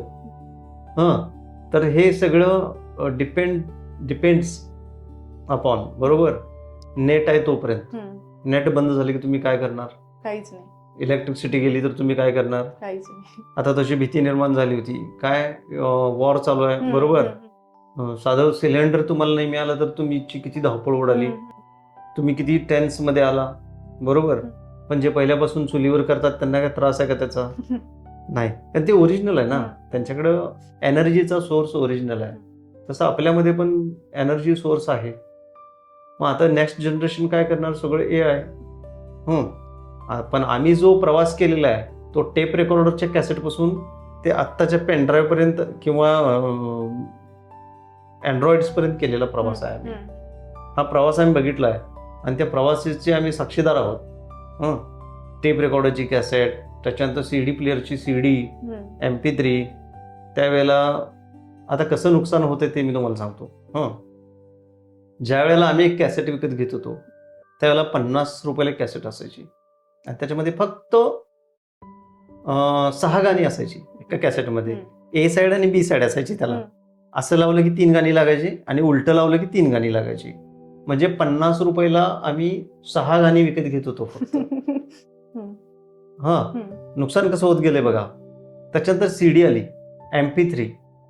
MP3 मध्ये एका MP3 मध्ये जवळपास 30 ते 40 गाणी मावायची, बरोबर. मग ते जे विकणारे आहेत ते त्यामध्ये 30-40 गाणी भरायचे. मग त्याची किंमत पण 30 रुपये असायची. म्हणजे 50 पेक्षा कमी झाली 30 आणि गाणी आली जास्त. 50 रुपयाला 6 गाणी आणि 30 रुपयाला 40-30 गाणी, म्हणजे 1 रुपयाला 1 गाणं झालं. व्हॅल्यू कमी आली की नाही? मार्केट वाढलं की, पण व्हॅल्यू किती कमी आली. त्याच्यानंतर पेनड्राईव्ह आला, तो तर 2 GB 3 GB मध्ये इतकी गाणी मावतात. आणि 20 रुपये दिले की खचाखच भरून देतात कुठं पण. खचाखच म्हणजे 2 GB फुल गाणीच गाणी घ्या, हजारभर गाणी तर आरामात. तर हे सगळं व्हॅल्यू कमी झाली ना. आणि त्यामुळं काय झालं, जे आर्टिस्ट आहेत ज्यांनी इतकी मेहनत घेऊन गाणी बनवली आहेत त्यांचं इन्कमच स्क्रॅप झाला ना. मग कंपनी तुमचं विकत घेईल कसं? की इतकं तुम्ही बनवलंय, ठीक आहे, हे गाणं छान बनवलंय तुम्ही, याचे कॉपीराईट्स तुमचे आहेत, पण आम्ही हे तुम्ही एवढं खर्च करून बनवलंय, आम्ही तेवढ्या पैशाला तुमची गाणं घेऊ शकत नाही का? कारण काय व्हॅल्यूच नाही आता, काहीच व्हॅल्यू नाही. मग इथं तुमचं युट्यूबवर जास्त बघितले पाहिजेत, युट्यूबवरून जास्त बघितलं पाहिजे, डाउनलोडिंग जास्त झालं पाहिजे, तर ते ठीक आहे, तर त्यातून काहीतरी आम्हाला इन्कम मिळेल. पण युट्यूबवरती सुद्धा कितीतरी व्ह्यूज जावे लागतात तेव्हा ते इन्कम जनरेट होतो. आणि तेवढा तो व्हायरल होईल की याची गॅरंटी नाही आहे ना. आता मिलियन्समध्ये व्ह्यूज जायला तेवढं पॉवरफुल आपण पाहिजे ना, लोकांना तेवढं ओळखीचं पाहिजे ना आपण, की मिलियन्समध्ये व्ह्यूज जाण्यासारखं. तर ह्या कॅसेट कंपनीज जे आहेत त्यांनी टाकलं तर ते लगेच व्हायरल होतं, मिलियन्समध्ये व्ह्यूज जातात किंवा काय, कारण सुपरस्टार असतात त्यात सगळे मोठे मोठे, बरोबर. तर ते व्हायरल होतात.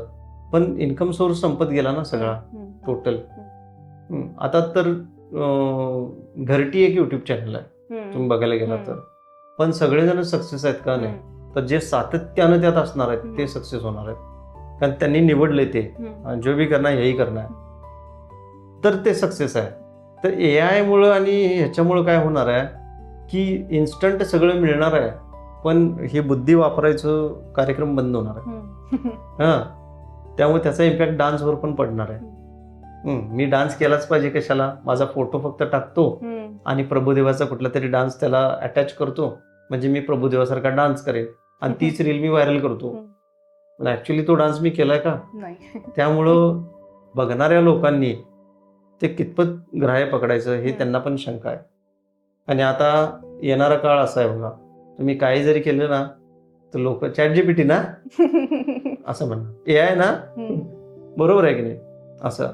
त्याचा वापर काही हुशार लोकांनी केलेला आहे आणि त्यांनी स्वतःच्या रील्स बनवलेल्या आहेत भारी भारी एकदम, म्हणजे डिवोशनल असोत, पुराण कथा असोत, अशा सगळ्या घेऊन त्यांनी त्याचे कार्टून्स बनवून व्हायरल करून ऑलरेडी भरपूर मिळवून ठेवले. आता म्हणजे त्यांनी इतके व्हायरल झालेले आहेत, त्यांनी तो यूज केला.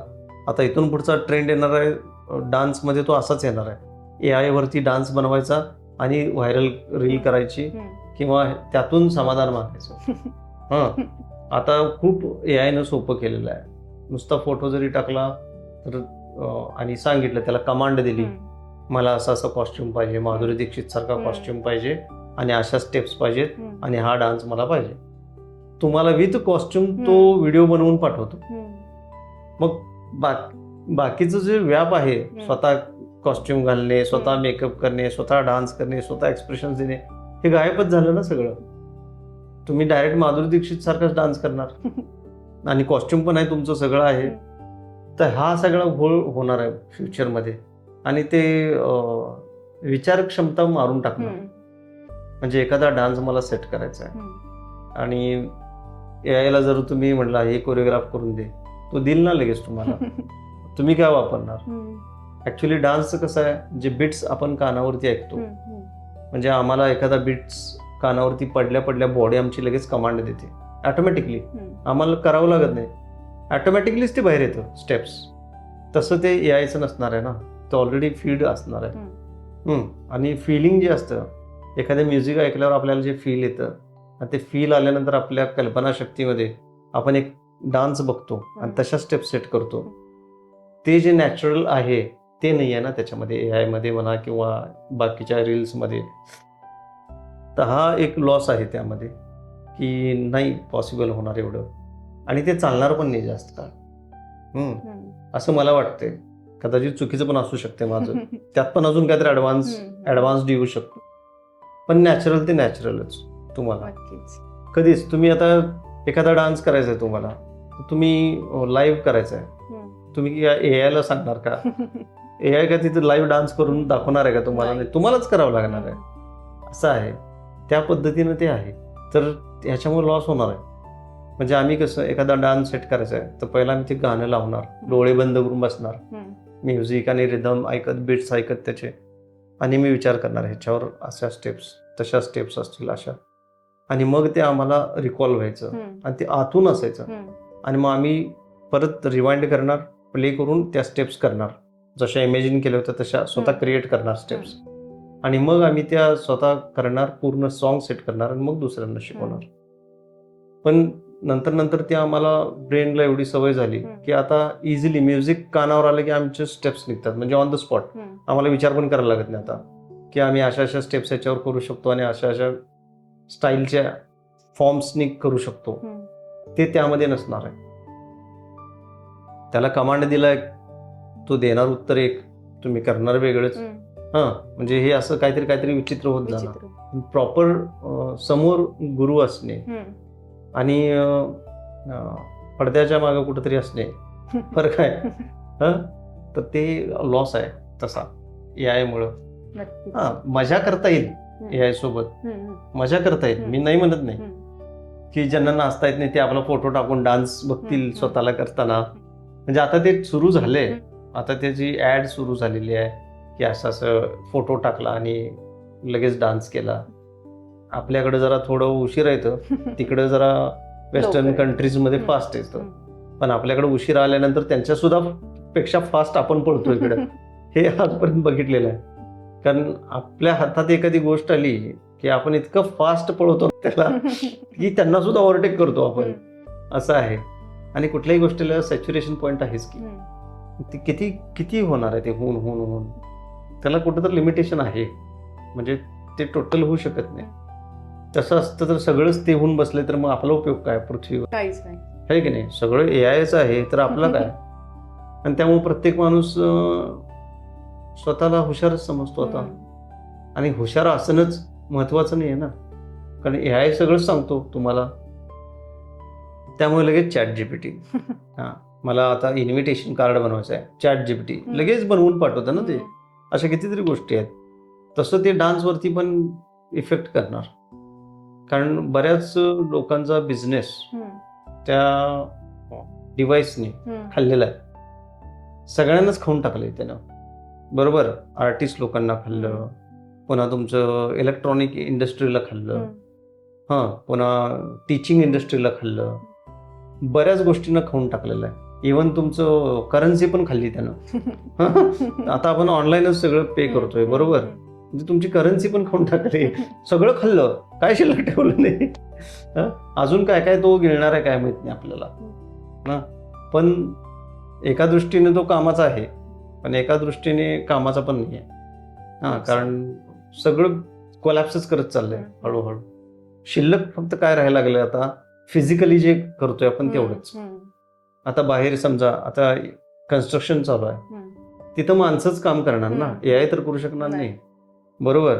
किंवा आर्टमध्ये असो, आता डान्समध्ये असो, आम्ही समोर शिकवल्यावरच मुलं शिकणार आहेत ना. AI तुमच्याकडे 24 तास जरी अवेलेबल असला तर तुम्ही बघून बघून किती वेळा बघणार आहे. मग तुम्ही जरी ते बघितलं तर करायचं कसं हे तुम्हाला कुठं माहित आहे, त्याचा बेस कुठं माहित आहे. तर फारसा एवढा इम्पॅक्ट पडणार नाही. थोडं नुकसान होणार आहे, पण कसं आहे, तुम्ही ट्रेनर किंवा गुरु कसं असते, तुम्ही रोबोट बनवाल, तुम्ही तुमच्या बुद्धीने रोबोट बनवाल, पण त्याला काय काय करायचं आहे ऑपरेट, हे कमांड देणारा जो आहे त्याला ऑपरेट कसं करायचं हे शिकवणारा ट्रेनर पाहिजेच ना. परत तुम्ही रोबोट बनवलाय मान्य आहे, पण तो ऑपरेट कसा करायचा हे शिकवणारा पाहिजे की नाही. त्यामुळे ट्रेनर जो आहे तो कधी संपत नाही. टीचिंग फील्ड जे आहे ते कधी संपत नसतं, कारण का गुरु पाहिजेच. परत तुम्ही काही शिकायचं असेल तर तुम्हाला टीचर हवाच. त्यासाठी हे काही लोकांसाठी कामाचं आहे, काही लोकांसाठी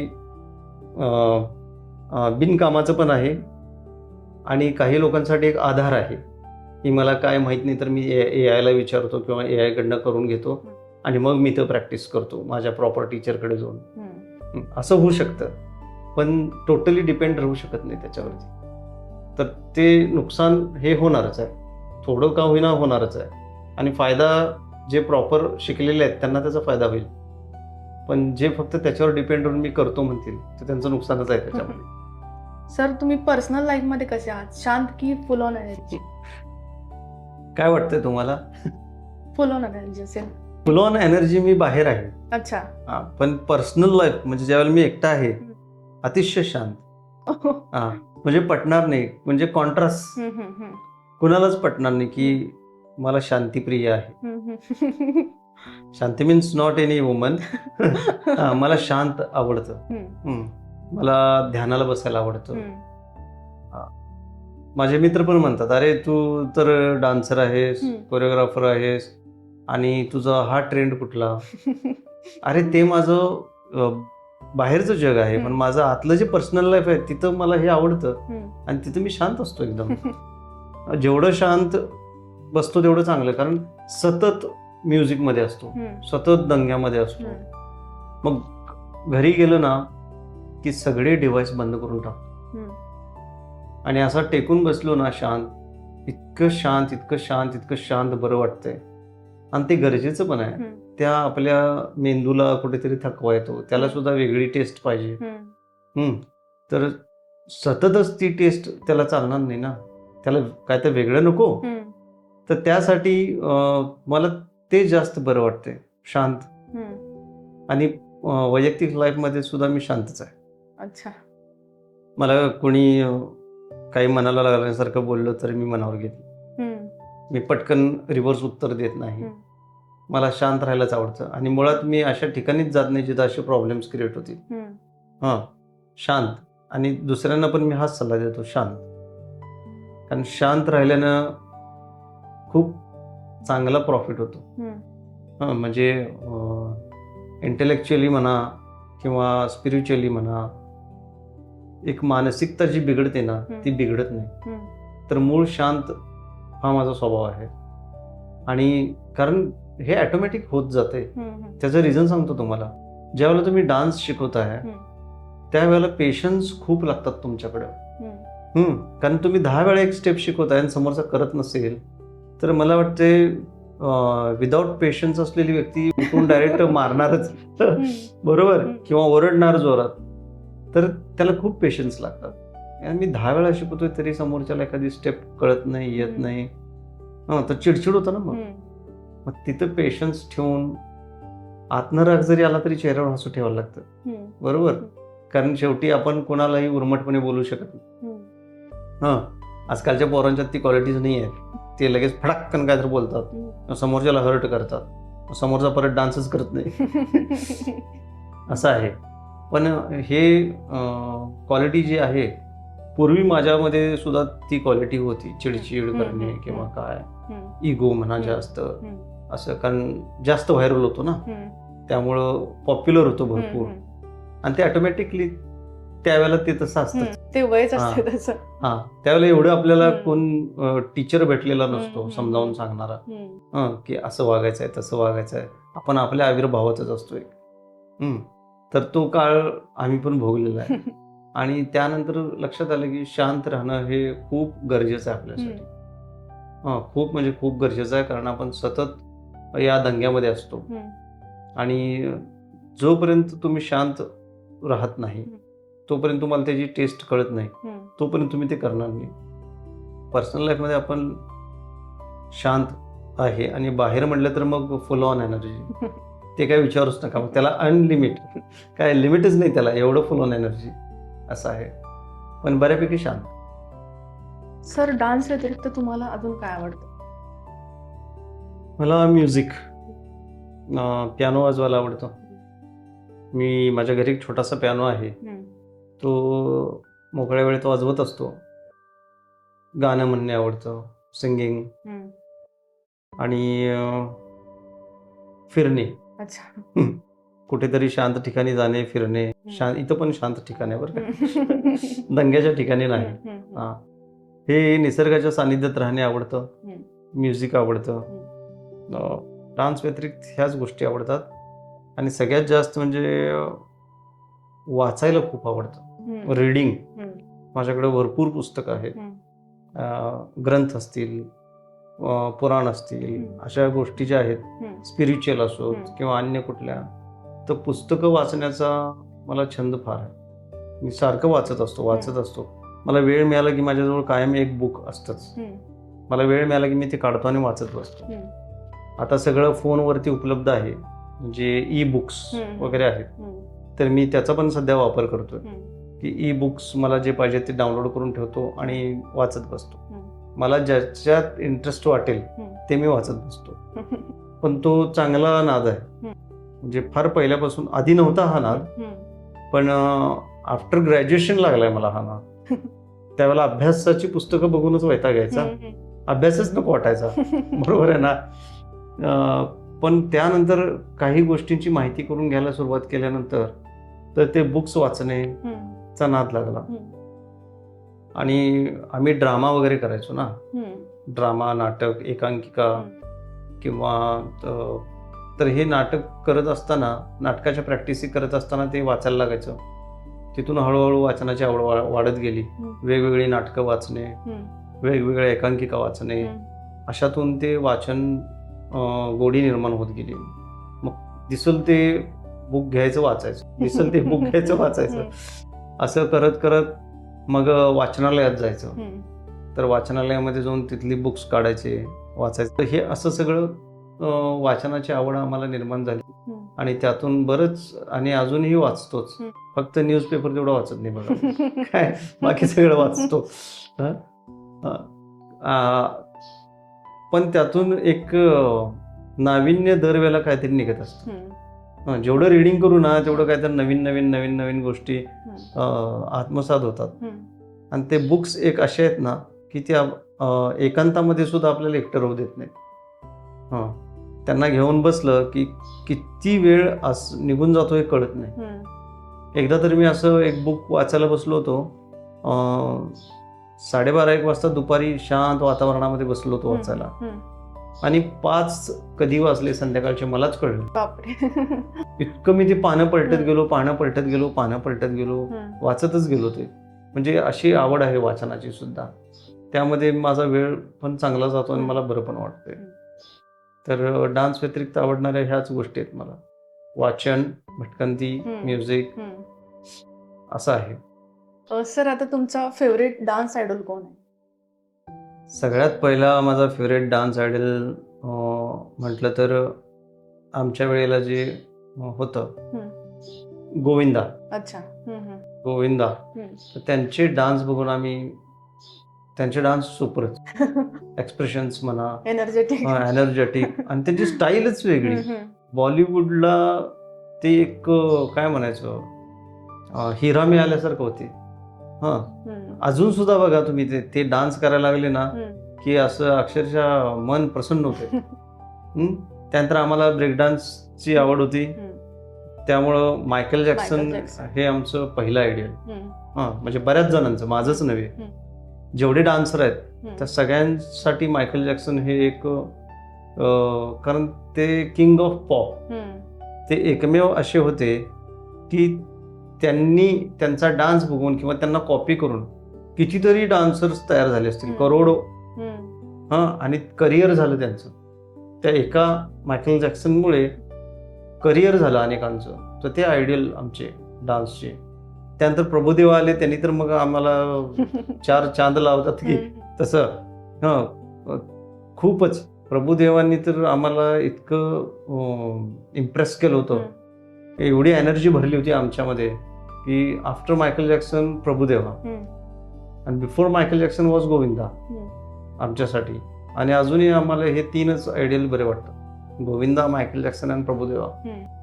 त्यांना बघून आम्ही शिकलो ना, भरपूर शिकलोय आणि अजूनही शिकतोय आम्ही, अजूनही शिकतोय. आता बरेच वेगवेगळे डान्स फॉर्म झालेले आहेत किंवा ज्या पद्धतीने मुलं डान्स करतात, चांगला करतात, ते पण कष्ट करतात, असं काही नाही आहे. पण तरीही हे लोक ज्या वेळेला एखादी स्टेप करतात ती खतरनाकच असते, म्हणजे भावतेच मनाला. कारण ते काय एक दैवीच वाटते. आता गोविंदानं साधी जरी स्टेप केली तर ती इतकी जबरदस्त वाटते आपल्याला की म्हणजे ह्या आत्ताच्या त्यांच्या एजला सुद्धा, तसं आर्टिस्ट लोकांना एज नसतं आणि मॅटर पण करत नाही, पण ह्या लेवलला सुद्धा गोविंदा स्टेजवर जेव्हा डान्स करतात एखाद्या रियालिटी शोमध्ये, त्यावेळेला ते सगळ्यांना जिंकून जातात. प्रभुदेवांची एक स्टेप सगळ्यांना जिंकून जाते. हे असं आहे. आता आमचं दुर्दैव आहे की जॅक्सन आता नाही आहेत. नुकताच त्यांच्यावरती फिल्म रिलीज झालेली आहे मायकेल म्हणून.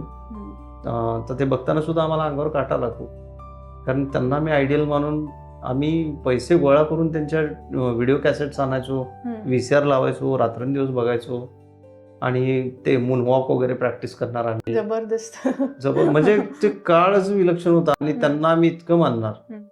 मी तुम्हाला सांगतो, सुप्रीम फिल्म्सचे डान्स कॉम्पिटिशन होते आणि ते होते पुण्याला. तर 500 डान्सर्सची एंट्री आली होती.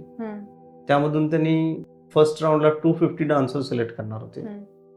त्या 250 डान्सर्स मधून पुढच्या राऊंडला 125, त्या 125 मधून 50 मधून 25 आणि 25 मधून फक्त 5 डान्सर्स सिलेक्ट करणार होते. तर मी हे सगळे कॉम्पिटिशन विन करत करत करत गेलेलो. पुण्यामध्ये असायचे, दर आठवड्याला पुण्याला जाणार मी, एव्हरी संडे. पुण्याला जाणार, ते कॉम्पिटिशन्स अटेंड करणार. आणि त्यावेळेला आमच्याकडे कॉस्ट्युम नव्हते ना, मग ते मायकेल जॅक्सन सारखे कॉस्ट्युम कसे क्रिएट करायचे आम्ही. मग आम्हीच डोकं लावणार आमचं. मग आम्हीच मार्केटमध्ये जाणार, छोटे छोटे मिरर्स परचेस करणार आणि शर्टवरती फेबिकॉल लावून ते मिरर्स चिकटवणार पूर्ण. हॅटला सगळे मिरर्स, शूजला मिरर्स, असं करून आम्ही आमचे कॉस्ट्युम स्वतः घरात तयार करणार. म्हणजे इतकं वेळ होतं भयानक मायकेल जॅक्सनचं. आणि ज्या वेळेला मी first time Michael Jackson perform केला त्यावेळेला इतकं जबरदस्त रिस्पॉन्स मला मिळाला, इतका जबरदस्त मिळाला आणि खूप व्हायरल झालो होतो मी. आणि त्यावेळेला काय होतं की ते करणंच फार कठीण होतं. सेम टू सेम जॅक्सन करणं हे खूप मेहनतीचं काम होतं, खूप मेहनतीचं काम होतं. आणि त्यावेळेला आम्ही ते केलं, महिने मेहनत केली त्याच्यावरती, की तसे सेम मूव्ज यायला पाहिजेत, सेम तसं यायला पाहिजे. पण आमच्याकडे कुठलं डिव्हाइसच नाही ना, फोन नाही, काय नाही. मग व्हिडिओ कॅसेट आम्ही किती वेळा बघू शकणार आहे, साठवलेले पैसे तर संपले. आता परत VCR लावायचं आणून म्हटल्यानंतर शक्य नाही आहे, त्याला खर्च आहे. त्यामुळे ते एकदाच असं बघितलं ना, ते डोळ्यात आणि मेंदूत साठवून घ्यायचं, डोळे भरून बघायचं ते TV मध्ये लावून VCR आणल्यानंतर. आणि ते सगळं डोक्यात साठवून ठेवायचं आणि ते कल्पनेत फिक्स करून टाकायचं, लॉक. आणि मग ते आठवून स्टेप करायची. असे मूव्ज आहेत, तसे मूव्ज आहेत, असे करूया, तसे करूया. नंतर मग फोन आल्यानंतर ते सोपं झालं मुलांसाठी आत्ताच्या जनरेशनला, पण आम्हाला कठीण होतं ते सगळं. तर आमचं हे आयडॉल मायकेल जॅक्सन, प्रभुदेवा, हमसे मुकाबला फिल्म जेव्हा आली त्यात मुकाबला म्हणून सॉन्ग आहे. तर तो डान्स मी बऱ्याच ठिकाणी परफॉर्म केला, बऱ्याच ठिकाणी, आणि तसं सेम टू सेम परफॉर्म केला, same to same. Urvashi Urvashi हा. सॉन्ग, तर हे त्या काळामध्ये असं जबरदस्त. अजून एक सॉन्ग होतं प्रभुदेवाचं जे त्याच्या आधी पण आलं होतं, तमिळ होतं ते, चिकपुक राहिले कलगीत पार युस्ताईले, असं ते सॉन्ग होतं. त्यामध्ये सुद्धा डान्स जबरदस्त केला प्रभुदेवाने. रेल्वेच्या पटरीवरती आहे तो डान्स, प्लॅटफॉर्मवर केलेला डान्स आहे. आणि खूप त्या डान्समध्ये तर प्रभुदेवा अगदी यंग होते, अगदी म्हणजे अगदी यंग, असे स्लिम मस्त, आणि ते सगळे आमचे आयडियल. तर गोविंदा तर एव्हरग्रीनच, प्रभुदेवा पण एव्हरग्रीन. तर मायकेल जॅक्सन नाही आहेत तरी पण एव्हरग्रीन. त्यांनी राज्यच केले, सगळ्यांच्यावरती राज्य केले, राज्य अक्षरशः, आणि ते करत राहणार इथून पुढे पण. त्यांच्या लेवलला कोण जाईल असं मला वाटत शक्यच नाही. सर, असा कोणता डान्स फॉर्म आहे जो तुमचा शिकायचा राहिला अजून? भरतनाट्यम. भरतनाट्यम ह्या गडबडीमध्ये तो शिकायचा राहून गेला. तो एक खूप चांगला फॉर्म आहे भरतनाट्यम. अवघड पण आहे का? हो, त्याच्यामध्ये जम्प्स असतात, पायाच्या मुवमेंट्स असतात बऱ्याच, आणि स्पीड पण असतो. तुम्ही तो हा बघितलाय काय, मेरे डोलना असून सॉन्ग बघितलंय तुम्ही? डुडुएट डान्स आहे बघा. हा, इथलं नव्हे, ते तमिळमधलं नाही. हा, त्यामध्ये चंद्रमुखी मधला. तर त्यामध्ये तो डान्स बघा तुम्ही, तर तो जसं केलाय त्यांनी क्लासिकल, ते भरतनाट्यम वगैरे जे काय असेल, ज्या पद्धतीने त्यांनी केलेलं आहे पॉवरफुल, ते शिकायचं राहिले अजून, कारण ते खूप डीप आहे. आणि ते असं सहजासहजी शिकण्यासारखं नाही. त्याला एखाद्या लेवललाच जावं म्हणजे नॉर्मली शिकू शकतो आपण, नॉर्मली शिकू शकतो. आणि आता क्लासेस सुरू पण आहेत सगळीकडे, पण ती नेक्स्ट लेवल असते की नाही, सुपर लेवल म्हणतो की नाही आपण, ते शिकायला फार, त्यासाठी प्रॉपर त्या गुरुकडेच जायला पाहिजे. आणि मला ते भेटेनच झाले. ज्या दिवशी भेटतील त्या दिवशी मी ते शिकून घेणार त्यांच्याकडून. पण ते एक ड्रीम आहे माझं, भरतनाट्यम त्या लेवलचं, हाय लेवलचं भरतनाट्यम. त्याला खूप एनर्जी पण लागते करायला, आणि तपश्चर्या पण लागते. आता इतकं आयुष्य सगळं डान्समध्ये गेले म्हणल्यानंतर ते जमेल असं वाटतंय मला. नक्कीच. हा, कारण मी स्वतःला कधीही असं हे समजणार नाही. आय एम ऑलवेज कलाकार कधीच म्हातारा नाही होत असं म्हणतात. नाही, आय एम ऑलवेज स्टुडंट. मी विद्यार्थीच आहे अजून. मी कधीच असं म्हणणार नाही की मला सगळंच माहिती आहे. बरोबर. तर मला सुद्धा अजून भरतनाट्यम शिकायची इच्छा आहे, तेवढं शिकणार मी. तर सर, आता वळूया आपल्या सगळ्यांच्या आवडत्या सेगमेंटकडे, rapid fire. Okay. First question आहे, hip hop versus classical. Classical. Favourite song to dance any time. मुकाबला. Teaching versus performing. Teaching. Solo versus group dance. Group. One advice ज्या लोकांना डान्स शिकायचा आहे पण ते घाबरतात. जो चल सकता है वो नाच सकता है. सर, तुम्ही आम्हाला टाइम दिला याबद्दल खूप खूप थँक्यू. आणि तुम्हाला या शो मध्ये येऊन कसं वाटलं ते आपल्या ऑडियन्सला सांगा. Thanks Preeti for calling me. खूप चांगला शो आहे, खूप चांगला प्रयत्न आहे, याचा फायदा आपल्या ऑडियन्सना होणारच आहे. आणि हे करणं इज नॉट अ जोक. त्याच्यामागं खूप कष्ट आहेत, परिश्रम आहेत. चांगले कंटेंट शोधणं, चांगली माणसं शोधणं, त्यांच्याकडून ते सगळे क्वेश्चन्स तयार करणे आणि ही माहिती तुमच्यापर्यंत पोहोचवणे, हे खूप कठीण काम आहे, एक चॅलेंज आहे. आणि ते या शोमध्ये पूर्ण झालेलं आहे असं मला वाटते. And thanks for calling me. Thank you so much. Thank you so much. So आजचा एपिसोड तुम्हाला कसा वाटला आम्हाला कमेंट करून नक्की सांगा. आणि तुम्ही सुद्धा डान्स करण्यासाठी इन्स्पायर झाला असेल तर सर तुम्हाला नक्कीच गायडन्स देतील. आणि काही क्वेरीज असतील डान्सबद्दल ते पण तुम्ही आम्हाला कमेंट करा. आणि भेटूया लवकरच नेक्स्ट पॉडकास्टमध्ये. तोपर्यंत keep dancing, keep shining. Take care.